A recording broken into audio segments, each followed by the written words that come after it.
జయశంకర్ భూపాలపల్లి జిల్లా మహదేవ్పూర్ మండలం కాళేశ్వరంకు లక్షలాదిగా తరలివస్తున్నారు భక్తులు. కాళేశ్వరంలో సరస్వతి పుష్కరాలకు మరొక రోజే మిగిలి ఉండడం, ఈ రోజు ఆదివారం సెలవు దినం కూడా కావడంతో పుష్కరాలకు పోటెత్తుతున్నారు భక్తులు. మరోవైపు కాళేశ్వరం క్షేత్రానికి చేరుకునే రహదారులన్నీ వాహనాలతో బారులు తీరి ఎక్కడికక్కడ రవాణా స్తంభిస్తోంది. రోడ్లపై గంటల తరబడి వెయిట్ చేస్తున్నారు వాహనదారులు. కాళేశ్వరం సిరివంచ మధ్యలో గోదావరి వంతెనపై వాహనాలు ఢీకొని రవాణా స్తంభించింది. ఈ ఘటనలో పలువురికి గాయాలు కూడా అయ్యాయి. మరోవైపు మహాదేవ్పూర్ కాటారం మధ్యలో 2 కార్లు ఢీకొని పలువురికి తీవ్ర గాయాలయ్యాయి. వాహనాలు ఎక్కడికక్కడ నిలిచిపోవడంతో భక్తులు కాలినడకనే గోదావరి తీరానికి చేరుకుంటున్నారు. ఇక కొంతమంది అయితే ఎడ్ల బండ్ల మీద పుష్కర స్నానానికి తరలి వస్తున్నారు. స్వామివారి దర్శనానికి గంట నుంచి 3 గంటల టైం పడుతోంది.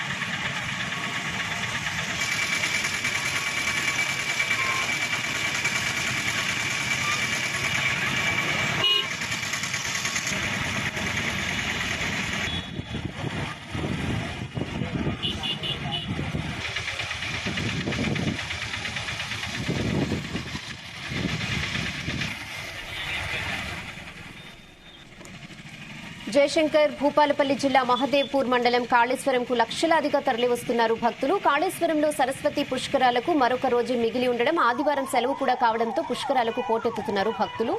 ఇక ఇదే విషయంపై మరిన్ని అప్డేట్స్ మా ప్రతినిధి రాజు పటేల్ అందిస్తారు. S Raju Patel. Good afternoon Rihana. Kaleshwaram క్షేత్రం అంతా కూడా భక్తజన సందోహమైందని చెప్పవచ్చు. పుష్కర స్థానాలకు వచ్చేటువంటి భక్తులతోటి కూడా ఇసుక పోతే కూడా రాలనంతటువంటి జనం అక్కడ కనిపిస్తుంది.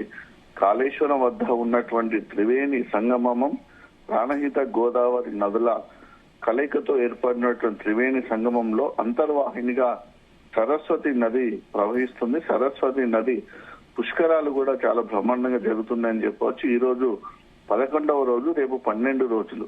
అంటే కంప్లీట్ గా పుష్కరాలు కేవలం 12 రోజులే జరుగుతాయి కాబట్టి రేపు చివరి రోజు కావడంతో భక్తులు లక్షలాదిగా తరలి వస్తున్నారు. దాదాపు ఈ రోజు ఇప్పటికే 3 లక్షల మందికి పైగా భక్తులు పుష్కర స్నానం ఆచరించి కాళేశ్వర ముక్తీశ్వర స్వామిని దర్శించుకున్నారని కూడా అధికారులకు అంచనాకు వచ్చారు. ఈ రోజు తెలంగాణ రాష్ట్ర గవర్నర్ జిష్ణుదేవ్ శర్మ కూడా ఉదయం పూట కాళేశ్వరం వద్ద ఉన్నటువంటి సరస్వతి నది పుష్కర స్నానం ఆచరించి ముక్తీశ్వర స్వామిని దర్శించుకున్నారు. ఎందుకంటే రేపు చివరి రోజు, రేపు 12వ రోజు చివరి రోజు కాబట్టి భక్తులు ఎక్కువ సంఖ్యగా వస్తున్నారు. ఈ రోజు ఆదివారము కావడంతో కూడా హైదరాబాద్ తో పాటు ఏపీ నుంచి, అటు తమిళనాడు నుంచి, కర్ణాటక నుంచి, ఛత్తీస్గఢ్ నుంచి, ఒరిస్సా నుంచి, మహారాష్ట్ర నుంచి భక్తులు చాలా ఎక్కువగా వస్తున్నారు. ప్రభుత్వం గాని అధికారులు గాని ఊహించని రీతిలో కూడా తండోపతండాలుగా భక్తులు వచ్చి సరస్వతి నదిలో పుష్కర స్నానం చేస్తున్నారు. గోదావరి నది ఒడ్డున పిండ ప్రదానాలు చేస్తున్నారు పితృదేవతలకు. దీంతో పూర్తి స్థాయిలో భక్తులతో కిక్కిరిసిపోయింది కాళేశ్వర క్షేత్రం అని చెప్పవచ్చు. దీంతో భారీగా కూడా ట్రాఫిక్ జామ్ ఏర్పడుతుంది. కాళేశ్వరం నుంచి అటు మహదేవ్పూర్ వైపు దాదాపు 6 నుంచి 7 కిలోమీటర్ల మేర భారీగా ట్రాఫిక్ జామ్ అయింది. ఇటు మహారాష్ట్ర కాళేశ్వరం నుంచి, కాళేశ్వరం పక్కనే మనకు మహారాష్ట్ర సరిహద్దు ఉంటుంది, సిరోంచ తాలూకా ఉంటుంది. సో ఇటు సిరోంచ వైపు, మహారాష్ట్ర సిరోంచ వైపు కూడా దాదాపు 3 నుంచి 4 కిలోమీటర్ల మేర ట్రాఫిక్ జామ్ అయిపోయింది. అంటే ఎటు చూసినా కాళేశ్వరంకి వచ్చేటువంటి మెయిన్ రోడ్డు కూడా కంప్లీట్ గా కూడా ఎక్కువగా వెహికల్స్ రావడంతో భారీగా ట్రాఫిక్ జామ్ అయింది. దీంతో భక్తులు ముందుకు వెళ్ళలేని పరిస్థితి నెలకొంది. దీనికి తోడు గత వారం రోజుల నుంచి సాయంత్రం పడుతున్నటువంటి వర్షం కావచ్చు, ఈదురుగాల ప్రభావం కావచ్చు, దీంతో కూడా అక్కడ ఏర్పాట్లకు సంబంధించి కూడా చాలా అంతరాయం ఏర్పడింది. సాయంత్రం కురుస్తున్నటువంటి వర్షంతో పార్కింగ్ కేటాయించినటువంటి ప్లేస్ కూడా కంప్లీట్ గా వరదమయం కావడంతో అక్కడ వెహికల్స్ కూడా వెళ్ళడానికి వీలు లేకుండా పోయే, వెహికల్స్ ఆ బురదలో, ఆ తడిసిన మట్టిలో దిగిపోతున్నాయి. కాబట్టి పార్కింగ్ ఇబ్బంది ఎదురు కావడంతో వెహికల్స్ అన్ని కూడా మెయిన్ రోడ్ పైన పార్క్ చేసి ఉంటున్నాయి. దీనిలో భారీగా ట్రాఫిక్ ఏర్పడుతుంది. అయితే పుష్కర స్నానానికి మాత్రం ఎలాంటి అంతరాయం కలగడం లేదు, కానీ కాళేశ్వరం ముక్తీశ్వర స్వామిని దర్శించుకోవడానికి మాత్రం దాదాపు 4 నుంచి 5 గంటల సమయం పడుతుంది. దీంతో భక్తులు తీవ్రమైనటువంటి అసహనానికి లోనవుతున్నారు. పుష్కర స్నానం త్వరగా అయిపోయింది అని అనుకునే దేవుని దర్శనం చేసుకుందాం అనేసరికి అక్కడ ఆలస్యం కావడంతో తిరిగి రిటర్న్ జర్నీకి వెళ్లేటువంటి క్రమంలో కూడా ట్రాఫిక్ అంతరాయం ఏర్పడుతుంది. ట్రాఫిక్ జామ్ కావడంతో భక్తులు అటువైపు కూడా వెళ్లలేని పరిస్థితి నెలకొంది. ఈ రోజు 11వ రోజు, రేపు 12వ రోజు, చివరి రోజు కాళేశ్వర ముక్తీశ్వర స్వామికి సంబంధించినటువంటి క్షేత్రమైనటువంటి త్రివేణి సంగమంలో సరస్వతి పుష్కరాలకు సంబంధించినటువంటి రేపు చివరి రోజు కావడంతో భక్తులు పెద్ద ఎత్తున వస్తున్నారు. చాలా గంటల తరబడి వెయిట్ చేస్తున్నారు. కాళేశ్వరం సిరోంచ మధ్యన గోదావరి నదిపై కూడా వాహనాలు భారీగా స్తంభించాయని చెప్పవచ్చు. నదిపై వాహనాలు ఒకటికొకటి ఢీకొనడంతో రవాణా స్తంభించింది. దీంతో వాహనాలు అక్కడ వెహికల్స్ డ్యామేజ్ అయ్యి పలువురికి గాయాలయ్యాయి. మరోవైపు మహదేవ్పూర్ మండలం కాటారం మధ్యలో 2 కార్లు ఢీకొనడంతో అక్కడ కూడా పలువురికి గాయాలయ్యాయి. వారిని సేఫ్ గా హాస్పిటల్ పంపించే క్రమంలో అక్కడ కూడా భారీగా ట్రాఫిక్ నిలిచిపోయింది. దీంతో కాళేశ్వర ముక్తీశ్వర స్వామికి వచ్చేటువంటి భక్తులు కూడా చాలా ఇబ్బందులు పడుతున్నారు. పుష్కర స్నానం చేయడానికి ఎంత ఇంట్రెస్ట్ అయితే చూపిస్తున్నారో ఇక్కడికి వచ్చిన తర్వాత అంత ఇబ్బందికరమైనటువంటి పరిస్థితి అయితే భక్తులు కనిపిస్తుంది. ఎందుకంటే మనకు ఒకటే వే ఉంటుంది, మెయిన్ రోడ్ ఒకటే ఉంటుంది. అటు హైదరాబాద్ నుంచి వచ్చేటువంటి భక్తులు కానీ, అటు వరంగల్ నుంచి, ఇటు కరీంనగర్, ఇటు మంతూరు నుంచి వచ్చేటువంటి భక్తులు వీళ్ళందరూ కూడా ఇక్కడ కాటారం సెంటర్ ఉంటుంది. కాటారం నుంచి మహదేవ్పూర్ మీదుగా కాళేశ్వరం వస్తారు. ఇది ఒకటి మనకు 1 వే మాత్రమే రూట్ ఉంటుంది. ఇక అటు మంచిర్యాల మహారాష్ట్ర నుంచి వచ్చే వాళ్ళు సిరంచర్ నుంచి కాళేశ్వరం వస్తారు. అటు గోదావరి నది ఉంటుంది, అది కూడా ఒకటే రూట్ ఉంటుంది. కాబట్టి అంటే వచ్చే వాళ్ళు వెళ్లేవారు ఒకటే రోడ్డు మార్గంలో వెళ్ళాలి. కాబట్టి భారీగా ట్రాఫిక్ జామ్ అయి ఇబ్బంది ఎదురవుతుంది. చాలా మంది భక్తులు కూడా ఇబ్బందులు పడుతున్నారు. సో అధికారులు ఎప్పటికప్పటికి ప్రత్యామ్నాయ చర్యలు తీసుకుంటున్నప్పటికీ కూడా మహదేవ్పూర్ నుంచి వచ్చినటువంటి వెహికల్స్ అన్ని కూడా అక్కడ అన్నారం క్రాస్ నుంచి ఇస్తున్నారు. 1 వే ఇక్కడ ఏర్పాటు చేశారు. ఆర్టీసీ బస్సులను మాత్రమే అలో చేస్తున్నారు. రిటర్న్ లో కాళేశ్వరం నుంచి అది మళ్ళీ ఇటు మహదేవ్పూర్ వైపు పంపిస్తున్నప్పటికీ కూడా ఊహించని విధంగా ప్రభుత్వం గాని అధికారులు గాని సరస్వతి నది పుష్కరాలకు ఇంటి లక్షల మంది వస్తారని ఎప్పుడు ఊహించలేదు.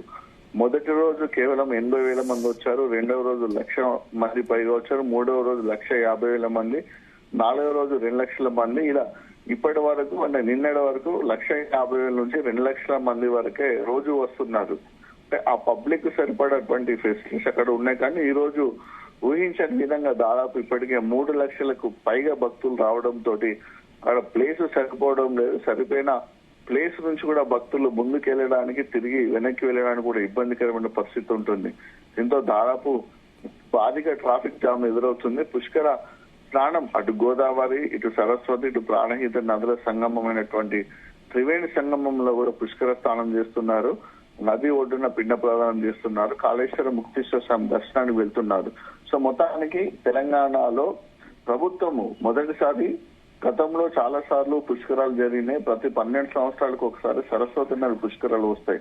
కానీ ఎప్పుడు కూడా ఏ ప్రభుత్వం కూడా, యునైటెడ్ ఏపీ ఉన్నప్పుడు కూడా గత ప్రభుత్వాలు కూడా ఎప్పుడు అఫీషియల్ గా ఈ పుష్కరాలను నిర్వహించలేదు. కానీ ఈసారి మాత్రము కాంగ్రెస్ గవర్నమెంట్ మంత్రి ఎమ్మెల్యే మంత్రి శ్రీధరబాబు యొక్క పరిధిలో కాళేశ్వర క్షేత్రం ఉంటుంది కాబట్టి ఆయన చాలా ప్రెస్టేజ్ గా తీసుకొని గవర్నమెంట్ నుంచి 35 కోట్ల రూపాయలు కేటాయించి గతంలో ఎన్నడూ లేని విధంగా ఏర్పాట్లు చేసే కదా ప్రభుత్వం అఫీషియల్ గా అధికారికంగా పుష్కరాలు నిర్వహిస్తుంది. కాబట్టి పెద్ద ఎత్తున భక్తులు వస్తున్నారు. గతంలో ఎన్నడూ లేని విధంగా ఈసారి తండోపతండాలుగా లక్షలాదిగా భక్తులు వస్తున్నారని ఇక్కడ ఉన్నటువంటి స్థానికులు గాని, ఆలయ పురోహితులు గాని, అలానే అధికారులు కూడా చెప్తున్నారు. సో దీంతో అంటే ఊహించని విధంగా భక్తులు ప్రజలు రావడంతో అక్కడ చాలా ఇబ్బందికరమైన పరిస్థితి ఎదురవుతుంది. అయినప్పటికీ కూడా జిల్లా కలెక్టర్ రాహుల్ శర్మ, జిల్లా ఎస్పీ కిరణ్ ఖర్ తో పాటు ఎండోమెంట్ శాఖకు సంబంధించినటువంటి సెక్రటరీ శైలజ రామయ్యతో పాటు మిగతా అధికారులందరూ కూడా, సిబ్బంది అంతా కూడా సమన్వయం చేసుకుంటూ ఏర్పాటు అయితే చేస్తున్నప్పటికీ కూడా ఆలస్యం అయితే అవుతుంది. ఎందుకంటే ఒక వెహికల్ తర్వాత ఒక వెహికల్ ఇట్లా దాదాపు 4-5 కిలోమీటర్ల పొడవు ఉంటున్నాయి. ఆపోజిట్ గా వచ్చే వెహికల్స్ కి ఒకవేళ కనుక ఎదురు వెళ్తే ఇంకా విపరీతమైనటువంటి ట్రాఫిక్ జామ్ అవుతుంది. కాబట్టి పోలీసులు కానీ, ట్రాఫిక్ పోలీసులు కానీ, పంచాయత్ శాఖ డిపార్ట్మెంట్, ఇరిగేషన్ డిపార్ట్మెంట్, రకరకాల డిపార్ట్మెంట్లు అందరూ కూడా ఎవరి పని వాళ్ళు చేసుకుంటూ కోఆర్డినేషన్ చేసుకుంటూ ఇబ్బంది రాకుండా చూసుకుంటున్న పరిస్థితి అక్కడ కనిపిస్తుంది. అయినప్పటికీ కూడా అంటే ఊహించని విధంగా పబ్లిక్ రావడంతో కూడా అక్కడ ఉన్నటువంటి ప్లేస్ సరిపోవడం లేదు, పార్కింగ్ ప్లేస్ సరిపోవడం లేదు, ఉన్నటువంటి రోడ్డు కూడా సరిపోకపోవడంతో చాలా గంటల తరబడి అక్కడ పబ్లిక్ వెయిట్ చేస్తున్నారు. ఇప్పటికి కూడా ట్రాఫిక్ నిన్నంచెల్లి ఇంకా కొనసాగుతూనే ఉందని చెప్పవచ్చు. రేపు చివరి రోజు కాదు కాబట్టి నైట్ అంతా కూడా ఇంకా పబ్లిక్ వస్తున్నారు. కానీ పుష్కర స్నానము మనకు సూర్యోదయం నుంచి సూర్యాస్తమం వరకే చేయాలి. అది వేద శాస్త్ర నియమము. అంటే దాదాపు మార్నింగ్ 5:30 నుంచి మొదలై ఈవినింగ్ 6-6:30 వరకు పుష్కర స్నానం చేయాలి. 6:30-7 సూర్యాస్తమం అయిపోయిన తర్వాత అక్కడ పుష్కరానికి నదికి సంబంధించినటువంటి హారతి కార్యక్రమం ఉంటుంది. ఈ లోపు పుష్కర స్నానం చేయాలి.